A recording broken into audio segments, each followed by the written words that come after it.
श्रीराम समर्थ. नाम व इतर साधने. नवविधा भक्तीचा श्रवण, कीर्तन, विष्णू स्मरण इत्यादी क्रम हा सृष्टीक्रमाला धरून आहे.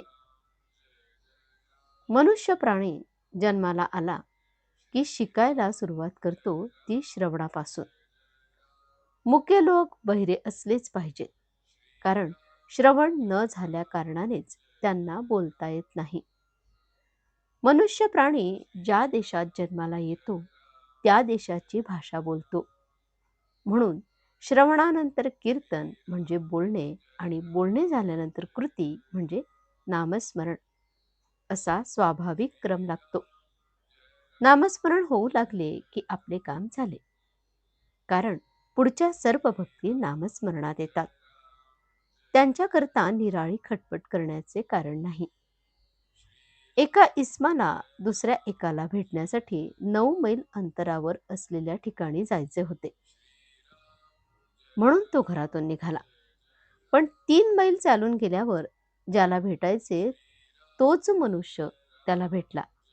अशा वेळी आपले काम झाले म्हणून तो जसा पुढे जाण्याच्या खटपटीत पडणार नाही, त्याचप्रमाणे तिसरी म्हणजे नामस्मरण भक्ती केल्याने पुढल्या 6ही प्रकारच्या भक्तींचे फळ मिळते. भगवंताच्या स्मरणात सर्वस्व आहे ही अगदी खुणगाट बांधून ठेवा. भगवंताचे स्मरण हे कसे आहे?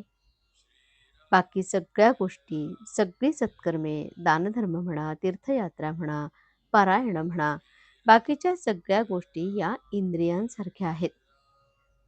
ही सगळी इंद्रिये मानली तर भगवंताचे स्मरण हा प्राण आहे. बाकीची सर्व इंद्रिये जरी असली आणि प्राण नसेल तर इंद्रियांचा काही उपयोग नाही. तेव्हा नामस्मरण हा प्राण समजून तुम्ही प्रपंचात सुखी राहा. कर्तव्याला चुकू नका. कर्तव्य करीत असताना परमात्म्याचे स्मरण राखा. मुखामध्ये राम असू द्या. भक्ताने उपाधी बेताची म्हणजे गरजेपुरतीच ठेवावी. भगवंताचे अनुसंधान न चुकेल एवढीच उपाधी असावी. तसेच पचेल तेवढेच म्हणजे आनंदाने जेवढे करवेल तेवढेच नामस्मरण करावे. ते कष्टाने करू नये, कारण त्यापासून आनंद होणार नाही. नामात प्रेम येणे जरूर आहे. याकरता ते नाम अत्यंत आवडीने आणि त्याच्याशिवाय दुसरे काही साधायचे नाही अशा भावनेने घेतले पाहिजे, म्हणजे त्यात प्रेम येईल.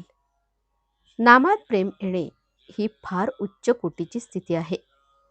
ती अगदी सहजासहजी प्राप्त होणारी नाही.